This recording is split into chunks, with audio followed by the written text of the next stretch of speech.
irmãs do grupo de reflexão bíblica São Jerônimo, vivenciando o anúncio transformador deste tempo pascal. Iremos indicar algumas chaves de leitura para o texto do livro dos Atos dos Apóstolos, capítulo 13, versículo 26 a 33, proposto como primeira leitura para a liturgia da palavra de hoje, dia 26 de abril, sexta-feira da quarta semana deste tempo pascal.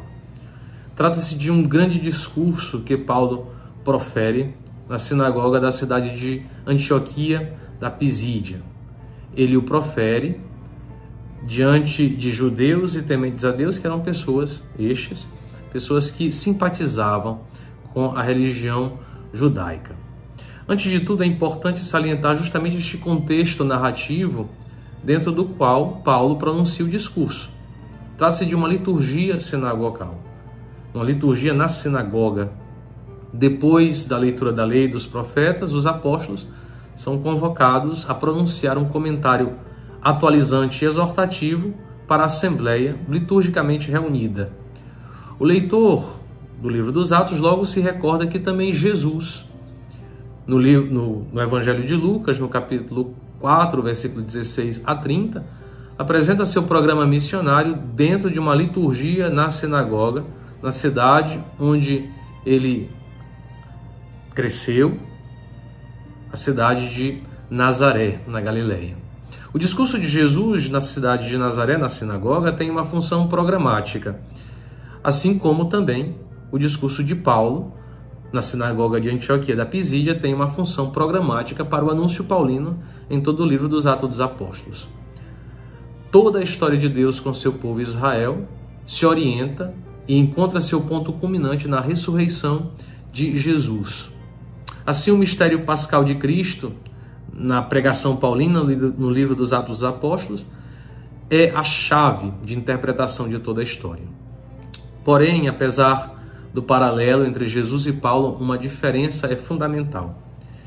Enquanto Jesus qualifica sua presença como cumprimento de Deus, Paulo insere o mistério pascal de Cristo no arco da história de proximidade e libertação que Deus faz em benefício do seu povo. Portanto, enquanto Jesus anuncia sua própria missão, Paulo não anuncia a si próprio como protagonista, mas orienta seu anúncio ao querigma, ao mistério pascal de Cristo. O parâmetro de releitura paulina da história é as categorias de promessa e cumprimento. Seguindo este critério, o discurso de Paulo se estrutura da seguinte forma.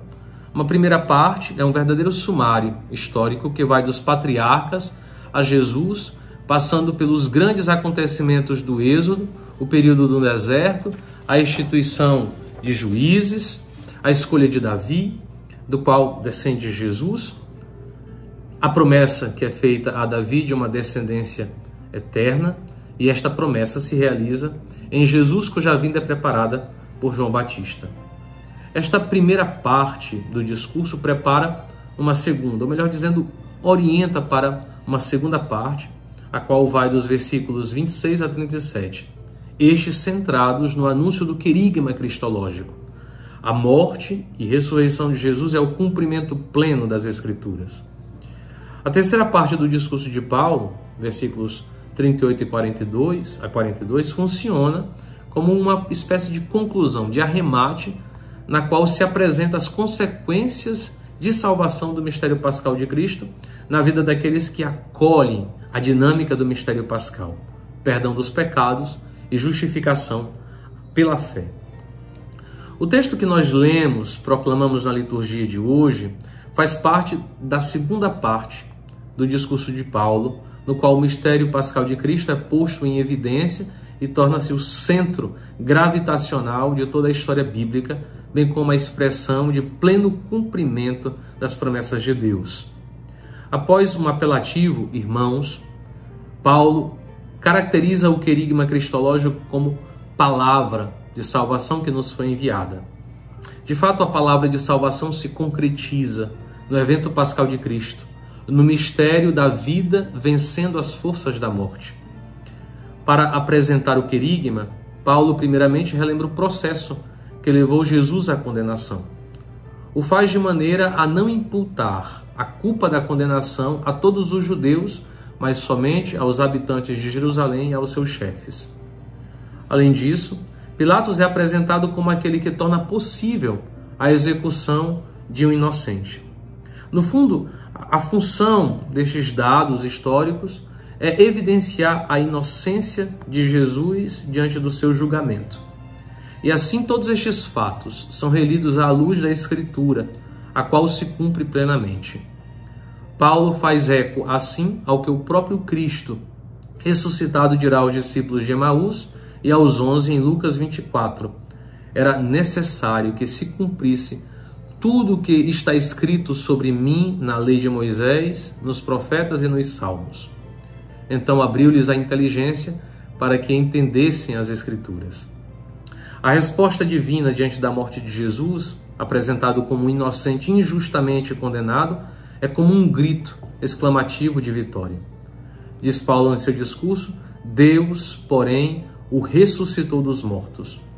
Neste sentido, é importante notar que a força deste acontecimento se inscreve na história e, portanto, não é fruto de uma ilusão, uma mera projeção de alguns indivíduos perturbados psicologicamente pela morte de seu líder.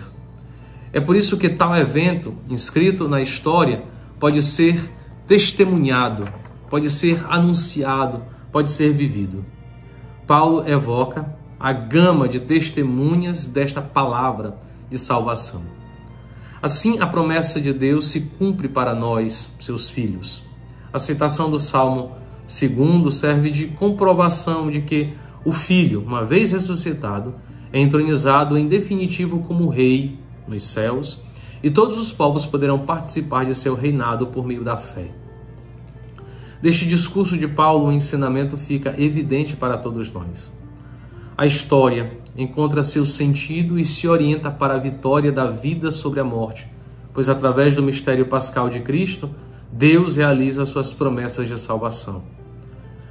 É salutar meditar através de cada celebração eucarística, na qual fazemos memória deste mistério pascal, que toda a história, mesmo marcada por injustiças, violência e morte, tende para a vitória definitiva da vida.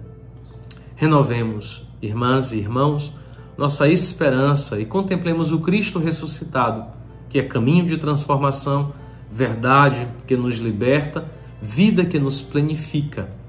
Boa meditação a todos.